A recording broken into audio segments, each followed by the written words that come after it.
if you're not talking about anatta, then means you don't understand the truth. After all these years teaching Dharma and you get the same questions again and again, isn't it sort of tiring? But you don't seem to be tired by it at all. I'm amazed always, I've got to say. Just for the sake of the listeners. Otherwise, what is the benefit of the very valuable time to be there, to think about it carefully, more careful, to really understand the truth? The time, the efforts, the energy you spend, your listeners, you say so many things, but I feel sometimes not worthy of I talked about this to Haji. He said, "You're thinking wrong, Papa." At that very moment, but later on, one day. Yes. To be conditioned. So much time you spend, and still, why listen and don't even understand? If I were that person, see, it's so valuable. So why not help them? It's the only way to talk about that which is not known, but it's there. Daily life, bad habits, unknown. And who can tell the other? But for anyone, they're all the same. And it's real life, daily life. But no one thought about it at all. For example, someone doesn't want to be taken further at all. But the one who takes it just want to take. See, who see? Is it not akusala? Do not think about the others, whether they like it or not. You just want it. That's life, Ajahn. Yeah. That is life. Mm-hmm. That is everybody. Yeah, like and that. if we don't talk about it, that person cannot think about it. So it's so useful because many friends come and tell me about the usefulness of hearing and considering that which is not known before at all. And it's not just only that case. It's everything. That's what I'm saying, Ajahn. It's everything. Everyone is just doing what, according to lobha, each person doing it for himself, never thinking of anyone else. So no matter who like to listen or not, it's so very valuable later for them to know that it's so true, to understand one's own accumulation, how much akusala in different manners. And in that talk, Ajahn used another word, torture. Thoraman, Thoraman. Thoraman. Yeah. Thoraman. The way Ajahn puts it, like people, when they talk about being tortured, then their focus is usually on the person who's torturing the other person. The sympathy is on the victim, but actually being tortured, feeling tortured is one's own akusala, isn't it? So when the words of truth, you don't like to hear what is true and feel tortured, don't like to hear like that about your own akusala, although the speaker is pointing to, as according to Buddha taught, he is pointing you in the direction of the treasure, and you don't like it, and you feel tortured. So it's your own akusala that is being tortured, right? Yeah. What area then, which it comes up now and then? Sometimes we learn about ayatana, sometimes dhatu, sometimes khandha. Why do we need all three, or do we need all three classifications? To have more understanding of the truth, just to let go by way of what you understand it. For example, when we talk about seeing, there must be the eye base and that which impinges on the eye. If they were not there, ayatana means they are there together, meeting together to condition a moment of seeing by way of ayatana, and by way of dhatu, absolute reality. No one can change it. They are all dhatu. Whatever is Dhamma, whatever is real, is dhatu. That's why all dhammas are nama dhatu and rupa dhatu. Even jakku is jakku dhatu. Just to emphasize, each one cannot be other one at all. It has its own nature, its element, cannot be changed. And if they were not there together, how can there be just a moment of seeing by way of ayatana and by way of paticca-samuppada? At moment of seeing, there is no understanding, avijja, conditions, sankhara, all kinds of cetana and deeds. This life will condition vijnana next life. And now this moment of whatever is there comes from avijja in the past and sankhara in the past condition, birth moment, and what are there as the result. Because as soon as there is birth, vijnana, there must be nama and rupa, citta and cetasika conditioned by same karma. See, all are paticca-samuppada. But we don't have to say that it is avijja, condition, sankhara, and this is paticca-samuppada. But there can be the understanding of just one reality by different aspects, as vattu, as ayatana, as dhatu, as ariya satya. What ariya satya are they? The first one, all dhammas arises and falls away. So it means that even the I base has to arise and falls away. That which impinges on it arises and falls away. And even citta arises and falls away. To understand the first ariya satya. By way of ariya satya too, by way of ayatana, by way of paticca-samuppada, all that, by way of conditions. But we don't know because we don't use any name of any condition. For example, without the I base as nisaya paccaya, can they be seen? So what condition is jakku pasata to condition seeing? By being nisaya paccaya for seeing. We talk about paccaya, but we don't name any paccaya. But when there's the understanding, and when you hear about different names of paccaya, sahachata paccaya, citta and cetasika arises together. Sahachata paccaya and anyamanya paccaya. Citta depends on cetasika, and cetasika depends on citta by way of depending each other. So it is not only sahachata paccaya, but it is also anyamanya paccaya. See? Well, that was quite nice, Ajahn. In that brief discourse, you brought in the ayatana, the dhatu, paticca-samuppada, the paccaya, not kanda yet. Only Kanda. Oh, did you bring in kanda also? Because in truth, kanda is whatever arises and falls away. Okay. That's why kanda in the past, in the future, and then present. And then it's near or far, inside or outside. That's why we learn to understand that why it's kanda. Whatever arises is kanda. Is kanda also dukkha? Do we call it, is kanda the sort of a synonym for dukkha in a way? Or No, we have to understand that what is meant by dukkha.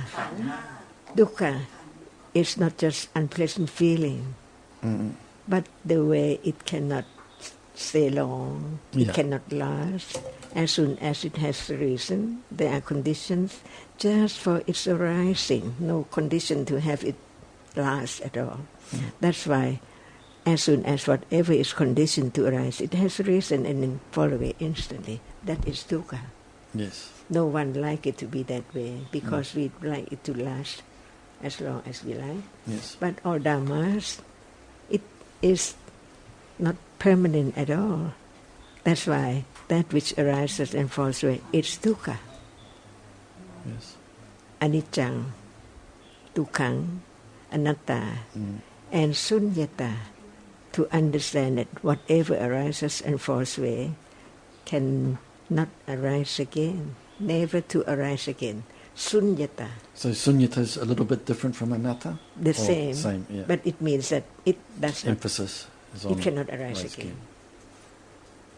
each word conform the truth about the truth in different aspects. So the understanding of khanda, understanding it as dhatu, as ayatana, letting go, gradually, I hear, I see, I think. If we say that sunyata and anatta is the same, you're saying that... like arising and falling away. Okay. Not that this one arises and the other fall away, but whatever arises falls away. Because we know that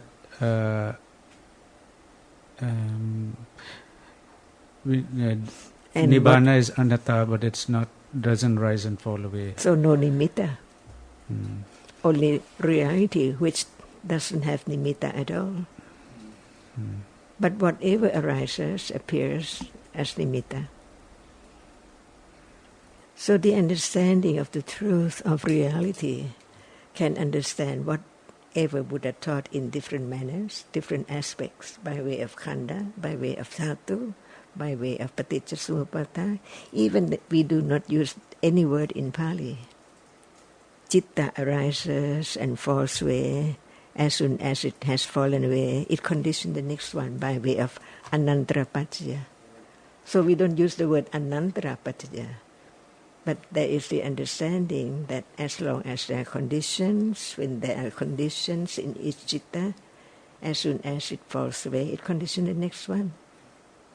Going back to rupa that we talked about at the beginning, but rupa arises in a continuity as well, but it's not conditioned by anantara paccaya. Not continuity. Not within the case of not rupa. Not at all.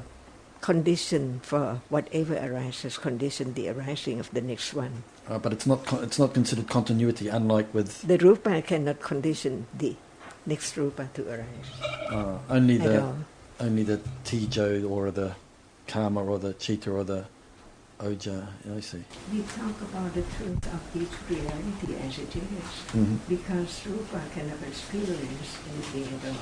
That's like how can it has anantara paccaya? Yeah. Somanassa-sahagatam paccaya. Yes. But when one citta has fallen away, it conditions the next one by way of anantara paccaya. Yes. Rupa is not like that. Okay. As soon as it has fallen away, it does not condition the next one. But the next one is conditioned by utu. Yes. See? Or ahara. But isn't the previous utu that was in that kalapas, those kalapas, wouldn't that be a condition for the next one? No, not at all. No. Utu, yes. Utu is the condition. Yes. But there's utu for more rupas, yeah. It does matter utu what and when. Okay. But utu can condition. Yeah, but rupa. not when don't consider it as continuity or... I see. Yeah. It depends because, for example, the kamma condition rupa and the utu in that rupa condition the next rupa. But it's utu, not kamma. Nothing to do. Because the utu, which is conditioned by kamma, the first one, at moment of birth, is a reality, no one there. And since it is utu, it can condition the next moment by way of utu. But it's not considered by anantara paccaya in that No. case? No, I see. No. Because it's rupa. I think it's similar to the kamma which conditions the rupa. That's not anantara paccaya, right? So similarly, rupa which conditions next rupa is not anantara paccaya. I have one more question, going on to rupa again. In some suttas, the Buddha says you can see, he compared citta, it would be, citta passes away so quickly, whereas you can see rupa, the mountains seem to last and so on. But we know, in fact... Nimitta of each visible object which impinge on the eye base. Yeah. So it seems like it seems like he's saying the concepts are sort of lasting in a sense by saying that the mountains... What is concept? Without reality there cannot be nimitta, yes. and without nimitta there cannot be concept. Yes, yes. So there's still rupa there, but the rupa, the actual rupa, is arising and it falls away completely. Yeah. But you see that sometimes we do not have the understanding of how the rupa works. For example, the abode of the angel. What condition that? Yeah, I guess that's karma, right? The karma condition rupa, and the rupa condition that. And the utu of that, moment condition. Yeah, that's. Can you say more about that? Utu anywhere can condition, no matter it's condition. The utu is conditioned by karma or not. Okay. Well, can you go back and explain that again? I've often wondered about that. We know the special palaces for the devas. That's conditioned by the karma, right? That type of rupa is conditioned by the karma that they did the good. The palace in the heaven. In heaven, that's conditioned by the good karma that the people did somehow. By the karma. Yes. Not by the other. But also by utu, right? Pardon? Must be also by utu. The utu of that rupa. Yes. Conditioned by karma. Conditioned that. Paccaya, you just said that, and I think that's what Robert wants to hear more about, is that the karma conditions the palace, but it's not just one kalapa. It's one kalapa, and then after that also conditioned by utu. What do you mean it's one kalapa? I mean, well, karma many. Yeah. So that many is conditioned by utu.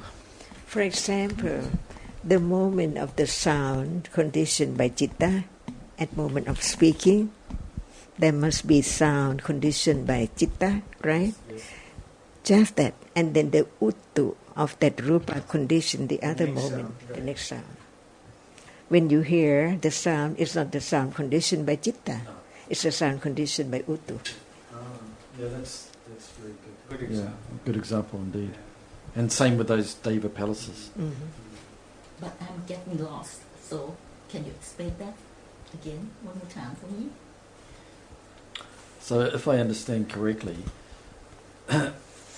with when we speak, when there's vachi vinyati, there's speech, and that citta, that type of citta that conditions the speaking, makes rupa, but the sound makes the sound. Yeah, it makes the sound, but the it's more than comes in kalapas, but the other kalapas and that are conditioned by utu. That's why when you turn on radio, what it says is not by citta. Yes. What it says is by utu. And so detailed, the Abhidhamma. The same as karma condition utu, and then the utu, which is conditioned by karma, condition another. Yeah. Yes. Like the sound. But not in a continuity, not by anantara paccaya, yeah, just by conditions. Okay, just that one condition, that utu.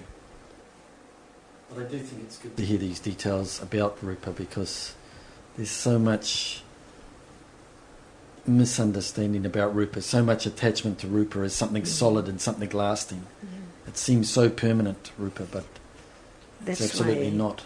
The more there is the understanding of that which arises and falls away, no matter it's nama and rupa, they cannot belong to anyone, because actually completely sunyata.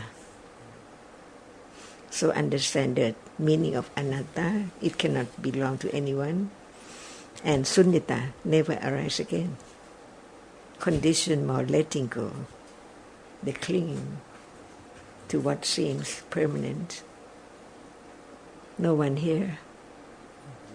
That's why that's the way right understanding develop gradually, to understand what is there in daily life. Cannot be anything as we think or take it for quite a long time. The problem is the accumulated ignorance.